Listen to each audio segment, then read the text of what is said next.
A um sexto de légua, não mais, dos muros da cidade de Évora, para a parte do noroeste. Eleva o seu topo, acima de todos os montes vizinhos, o outeiro de São Bento. Assim chamado, porque na sua fralda, do oriente, está fundado o antiquíssimo mosteiro de São Bento de Castris. O monte em si não é menos pitoresco, suave de subir e de descer, salpicado no seu declive por algumas oliveiras, carrascos e raros pinheiros, jancado de sargaços e de rosela, brotando das fendas dos seus bancos brancos, de granito, bastos pés de digitalis púrpura. É neste sentido que eu gostaria de chamar a atenção para alguns valores botânicos e de habitats e também de potenciais em termos desta vegetação, que eu gostaria de salientar alguns elementos que são muito importantes. Neste território, o potencial climatófilo pertence ao sobreiro, ou seja, é o sobreiral que representa a etapa madura deste coberto vegetal. No entanto, quando se aproximam as rochas e que o solo está degradado, em vez do sobreiro, nós temos a azinheira. E o domínio climático da azinheira já tem outra dinâmica que não tem o sobreiro. E a título de exemplo vou referir. Se nós estamos na dinâmica do sobreiral, temos o medronhal como mato pré-florestal. E temos, claro, também as urzes e as gestas nessa dinâmica da sucessão regressiva, na sucessão ecológica regressiva. Já em relação ao azinhal, nós temos, em vez de termos o medronhal, nós temos, sim, o carrascal. O carrascal aqui é dominado pelo carrasco, que é Quercus coccifera. E é este Quercus coccifera que resiste muito à secura. E a importância aqui da azinheira, deste potencial da azinheira, que é Quercus rotundifolia, é já pensando também da questão da adaptação às alterações climáticas. No pior dos cenários, nós já temos aqui os habitats do azinhal que efetivamente está preparado para que, no pior dos cenários, pensando que vai evoluir para um clima mais seco, já existe, portanto, o banco genético, o banco, portanto, de sementes para poder recuperar. E é neste sentido que a primeira planta que eu vou destacar, que eu gosto sempre de partir da paisagem para a flora, para o elemento florístico, é destacar um elemento que é o híbrido entre a azinheira e o carrasco, que é Quercus airense. E quero dizer que Quercus airensis existe apenas em Portugal. Tanto quanto se sabe, existe apenas em Portugal. Então isto quer dizer que é um dos carvalhos que enriquece este outeiro, este Alto de São Bento. Isto significa que o Alto de São Bento tem aqui, talvez, em relação aos quercus, aos carvalhos perennifólios, tem aqui certamente mais de 60% a 70% de todos os quercus perenes que existem em Portugal. E pensando nós que Portugal tem, entre os marcescentes e os perennifólios, tem cerca de 40% de todos os carvalhos da Europa, nós percebemos a importância que tem este sítio. Este Quercus airense é o híbrido entre o carrasco Quercus coccifera e a azinheira Quercus rotundifolia. Eu aqui na minha mão tenho efetivamente os três raminhos para se poder perceber bem. O Quercus coccifera é brilhante e verde nas duas faces, inferior e superior, e, portanto, a azinheira é cinzenta na página inferior e verde escura na página superior, mas o carvalho Quercus airensis é, portanto, glabrescente, isto é, tem poucos pelos, portanto, na página inferior, enquanto que na página superior é praticamente idêntico à azinheira. E, portanto, esta é uma das grandes originalidades do Alto de São Bento. Esta é a planta, outra planta muito interessante, que é um verdadeiro fitomonumento e que eu poderia mesmo dizer que é um paleomonumento, porque é uma relíquia, é um paleoendemismo que existe, portanto, apenas na Península Ibérica e em rochas ácidas, ou seja, sempre nas fissuras tem esta flor muito bonita, que é um cravinho silvestre e que existe sempre que há fissuras. E estas plantas são muito importantes precisamente no tal cenário de alterações climáticas. São plantas ligadas a maior secura, são plantas que são importantes para fazer pequenos restauros, para este banco de sementes colonizar as envolvências que estejam mais erosionadas, mais secas, e esta é uma das plantas típicas das rochas. E, portanto, tem, além desta originalidade, é também uma planta muito bonita. Agora não é a altura mais indicada para a podermos observar, mas é uma planta que efetivamente até tem um rosa muito interessante que podemos, enfim, desfrutar. Que é um matagal mediterrâneo. Cá está o carvinho outra vez, mais uma fissura, mais uma fenda de uma rocha. Outra coisa interessante que podem observar é que já há alguma regeneração de azinheiras no meio deste mato. E é isto que é essencial, recuperar todas as plantas do bosque e pré-bosque para restaurarmos este habitat de grande originação.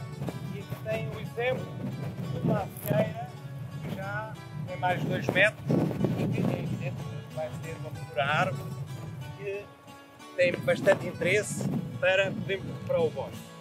Smilax aspera. E esta Smilax aspera, também conhecida por salsa-parrilha, é a liana mais temida pelos bombeiros. Porquê? Porque ela fecha o sistema e os bombeiros, quando andam a tentar controlar os fogos florestais, não conseguem ultrapassá-la. Mas é evidente que se nós tivermos um bosque fechado, o bosque é mais úmido, é mais resiliente ao fogo e, efetivamente, esta planta dá-lhe este caráter. Portanto, ou seja, quanto mais lianas, mais trepadeiras tivermos num bosque, melhor. Não há bosques sem trepadeiras. Eu dou só este exemplo da salsa-parrilha, que é a Smilax aspera, mas também temos aqui a Madre Silva, que é a Lonicera inflexa, e até as próprias espargueiras, que as pessoas pensam que não são lianas, não são trepadeiras, mas são. É evidente que nós temos uma riqueza em trepadeiras também muito significativa. O problema é que, como não há bosques, nós não vemos essas trepadeiras.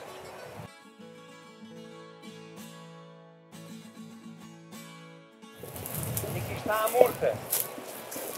Aqui temos a murta, cujo nome científico, Myrtus communis. É uma planta extraordinária, é relativamente comum no sul do país, mas muito rara no centro e inexistente no norte. E porquê? Porque é uma planta praticamente meridional, porque não resiste ao frio. No entanto, claro, quando está salvaguardada, eu conheço murtas no distrito de Viseu. Portanto, ao lado desta murta, depois temos também o zambujeiro, o carrasco e, reparem, se olharmos para as rochas, temos sempre, repete-se tudo, é sempre a mesma questão. Aqui voltamos à mesma situação, sempre que há fissuras de rocha, temos o cravinho e agora aqui podemos ver, não é, enfim, muito bonita nesta fase, mas temos flores lindíssimas quando está em floração, flores cor-de-rosa, que é esta Digitalis tapsi, que é também um endemismo do oeste ibérico, sempre sob rochas ácidas. E esta Digitalis com este cravinho é que formam a tal associação que eu há pouco vos falei. Portanto, é uma associação de rochas fissurícolas. Portanto, ou seja, são duas plantas de elevado valor patrimonial. Por isso, estas plantas temos que as conhecer para as reconhecer. E temos também, enfim, que as divulgar e que tornar vulgar para qualquer pessoa. Bom, outra planta que não sendo rara, nem com elevado estatuto patrimonial, mas tem um estatuto muito ligado à cultura mediterrânica, que é esta planta que é a oliveira silvestre, também conhecida por zambujeiro. E o zambujeiro tem uma característica que é, os frutos são pequeninos e tem a folha verde escuro na página superior e verde claro na página inferior. Portanto, esta é uma das grandes originalidades que nós podemos destacar na oliveira silvestre. Enquanto que a oliveira cultivada, que é a Olea europeia, essa Olea europeia é cinzenta na página inferior e verde escura na página superior. Portanto, isto dá um azeite de extraordinária qualidade e era aqui também um dos elementos para utilizado na iluminação das candeias antigamente. Não era só esta planta, mas eram outras, mas esta faz parte do bosque mediterrâneo. Não há nenhum sobreiral, não há nenhum azinhal bem constituído que não tenha esta oliveira silvestre. Portanto, é um elemento a destacar. Está sempre ligado ao carrascal, onde pode haver outras plantas como o aderno, pode haver a murta e outras lianas. Esta faz parte do bosque mediterrâneo. Não há nenhum sobreiral, não há nenhum azinhal bem constituído que não tenha esta oliveira silvestre. Existem muitos argumentos para destacar a originalidade deste Alto São Bento. Mas eu gostaria de chamar a atenção, porque aqui é um exemplo que se mete pelos nossos olhos dentro. E reparem, esta azinheira está no meio de uma rocha. Ou seja, eu disse aqui logo no início, o potencial climatófilo deste Alto São Bento é um sobreiral. Mas o potencial edafoxerófilo é um azinhal. Esta azinheira está aqui porquê? Porque mesmo que chova muito, não recebe a água, porque a rocha não absorve, enquanto que o solo é uma esponja, absorve a água. Então este é um exemplo muito interessante, porque reparem, se formos para um cenário de alterações climáticas muito difícil, onde a secura é maior, esta planta já tem aqui um repositório de sementes para poder colonizar o habitat. No caso concreto é a azinheira, que é Quercus rotundifolia, muitas vezes até vamos à bibliografia, está Quercus ilex, subespécie balota, tem um erro. O correto é Quercus rotundifolia e não Quercus ilex, porque Quercus ilex, portanto, não existe aqui no sul do país. E, portanto, esta planta está nestas condições adversas, o tal edafo-xero, quer dizer que está numas condições de seca. Então ela pode ser o elemento estruturante para colonizar este habitat. Por isso temos que pensar sempre nos habitats e não exclusivamente nas plantas. Ao protegermos e conservarmos os habitats, estamos a conservar as plantas. Portanto, eu considerava aqui a parte da florística encerrada e apenas agora gostaria de destacar alguns elementos estruturantes que a Câmara Municipal de Évora, com os parques de recursos que tem tido, está a conseguir fazer a recuperação de habitats. E é isto que eu gostaria agora de mostrar. Então, reparem, antes de mais, gostaria que vissem ali ao fundo já alguns sobreiros com mais de 3 metros que a Câmara Municipal tentou plantar e plantou, e bem, porquê? Porque respeitou a ciência, e aqui nós temos que destacar este aspecto. Temos que ver a ciência como um aliado do desenvolvimento da sociedade, o desenvolvimento sustentável, e aqui a Câmara seguiu esses pressupostos. Porquê? Foi plantar onde havia solo, foi plantar os sobreiros. Porquê? Porque o sobreiro é o potencial florestal deste território. E é evidente que agora pode completar com outros bioindicadores, com outras espécies companheiras deste sobreiral.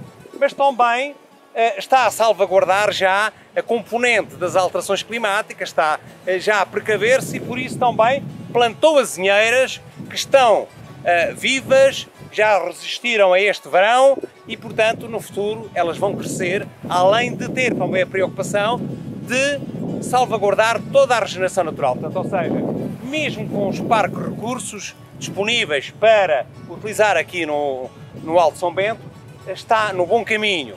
É evidente que temos que pedir mais ainda, mas para isso temos que arranjar um mecanismo que seja mais sustentável em termos económicos. Eu penso que há saídas, há hipóteses, mas que não vamos agora comentar. Queria também chamar a atenção, e esta imagem é muito evidente, que são estes 2 sobreiros que temos aqui à nossa frente, que já foram alvos de incêndio florestal e que ficaram todos queimados, mas que eles conseguiram regenerar. E como você quer dizer que se apostarmos no sobreiro, estamos também a incrementar a resiliência deste habitat aos possíveis incêndios florestais que possam ocorrer. Mas também estamos a promover a biodiversidade.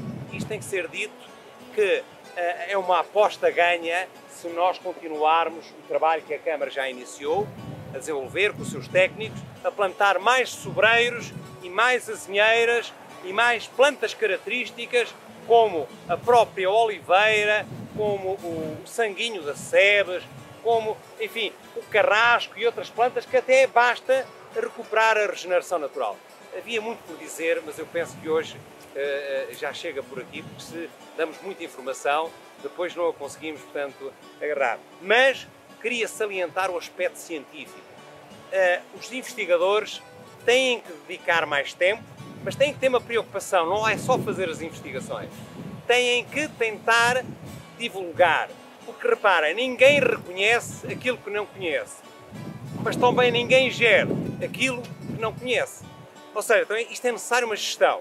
E para isso é fundamental que nós possamos divulgar, mas além de divulgar, tornar vulgar aos olhos de todos. Isto é, vulgarizar. Eu sei que o termo vulgarizar por vezes não é o mais aceito, mas há que tornar vulgar esta ciência que é a parte da botânica, da geobotânica e desta componente da vegetação e da paisagem, é essencial para entendermos, portanto, o nosso território.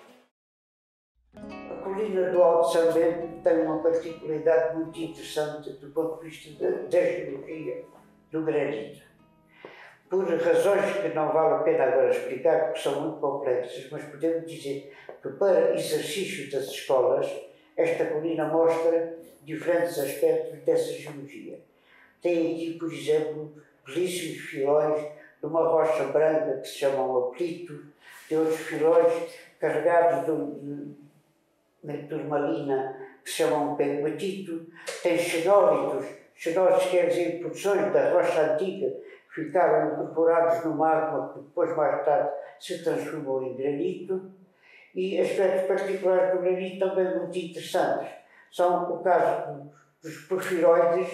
O granito porfiroide é um granito em que os feldspatos cresceram primeiro e cresceram com grandes dimensões no interior do magma, e só depois é que o magma consolidou, ficou com uma granularidade mais fina e vê-se esses grandes cristais de feldspato, que permite dizer que se trata de porfiroide porque é à semelhança de uma rocha que se chama pórfiro e que não vale a pena estarmos aqui porque já sai fora das nossas preocupações.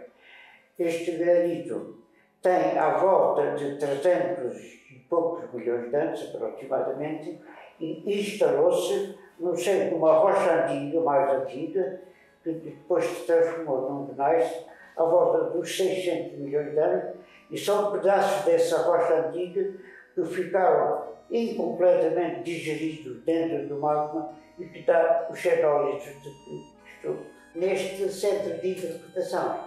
Há ainda um conjunto de material didático formado por microscópios, lupas binoculares, maquetes de falhas inversas e diretas e peneiros para fazer. Um dos aspectos mais interessantes que aqui se pode fazer é mostrar o que é o solo, como se formou o solo e como é constituído o solo. Porque basta, por exemplo, pegar num copo de água, numa colher, tirar um pedaço do solo, e há muito solo em volta da colina. Pegar num copo de água e tirar um pedaço de solo do copo de água, agitar, essa água fica turva. Se nós deitarmos essa água turva muito lentamente, está aí a argila residual do solo e a matéria orgânica, e no fundo do solo fica a areia. Não é mais do que a decomposição da rocha granítica em minerais que estão essencialmente o quartzo, o feldspato e a mica branca. O Alentejo parece planície porque é plano, a gente não tem relevos, a gente anda de estrada lá na beira alta, entre as montes, e diz: aqui há muitas montanhas. Não há. O que há é zonas elevadas e os rios que estão baixos, portanto a gente tem a sensação de subir e descer, andar nas montanhas. As montanhas, verdadeiramente montanhas, são também teclas de piano que se levantaram mais acima da superfície. Começamos pelo gneiss, uma das rochas que se vê aqui no cimo do Alto São Bento.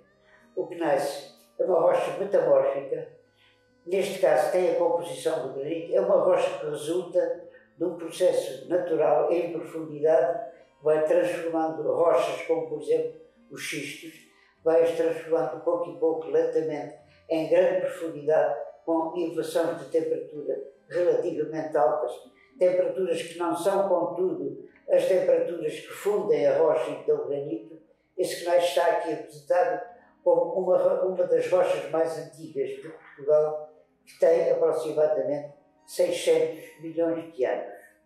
Esse gneiss sofreu em profundidade um grande aquecimento que fundiu. E a fusão desse gneiss vem por aí acima, perfura o próprio gneiss, vai digerindo o gneiss e envolve-os. E nesse envolvimento, de vez em quando, fica com pedaços que não digeriu completamente. Então, esses pedaços são os encravos ou xenólitos. Os xenólitos são aqui muito bem representados no Alto São Bento, com manchas pretas. Vê-se perfeitamente que é algo que está discordante no seio do granito. E o que é este granito? É uma rocha que há aproximadamente 340, a gente fala em milhões de anos com uma grande displicência, com uma grande falta de respeito, mas em geologia o tempo é imenso e dizer que 300, 350 é uma aproximação muito melhor do que não saber nada. Então essa rocha fundiu e esse magma transpôs-se no magma, esse magma demorou milhões de anos a arrefecer. E nesse arrefecimento, desse líquido, os primeiros minerais a cristalizarem são os feldspatos, que estão aqui representados como cristais do tamanho de 1, 2, 3 centímetros. Depois destes cristais estarem formados, o resto do granito acabou por consolidar, então ficam os outros feldspatos, fica o quartzo e fica a mica numa textura granular. Portanto, este granito chama-se porfiroide, porque é parecido com uma rocha muito antiga, descrita ainda no tempo da Antiguidade, como pórfiro. Também era uma rocha com cristais pequeninos, maiores do que os outros. Por isso este granito se chama porfiroide. Também popularmente se chama granito dente de cavalo, porque esses perocristais do feldspato foram comparados aos dentes do cavalo. Um outro aspecto particular que aqui se pode ver no Alto São Bento são as falhas. As falhas são fraturas ocasionadas, por exemplo, ou por sismos, ou durante o arrefecimento da rocha, há fraturas de retração, e dessas falhas, muitas vezes, foram preenchidas por restos de uma água que ainda não tinha sido consolidada, passado ao estado sólido. Então, esse material que passa é um material cujas temperaturas são mais baixas, circulam, e nesses minerais funcionam sobretudo feldspato e quartzo em cristais muito pequeninos que dão uma rocha branca, que aqui se pode ver em filões no Alto São Bento. Filões, toda a gente sabe que é algo que está entalado entre duas massas. Fala-se de filões na linguagem normal, também usamos filões na linguagem geológica. Estes filões, uns são desta rocha branca chamada apelito, outros são de uma rocha constituída essencialmente por quartzo, feldspato, mica branca e um mineral preto que não existe no seio do granito, que se chama turmalina. Portanto, estes são os aspectos principais que se podem ver aqui, e penso que percorri todos aqueles que estão no painel explicativo para apoio de quem aqui fizer as suas lições. Tudo isto junto à frescura da aragem suave de uma tarde de primavera, quase ao pôr do sol, a qual faz girar, zunindo as velas de 5 moinhos. Forma um dos mais gratos passeios que possa apetecer um amador dos painéis da bela natureza. Não se julgue, porém, que é muito frequentado. Pelo contrário, a não serem os moinhos, seria apenas visitado pelas aves do ar e pelos bichos da terra.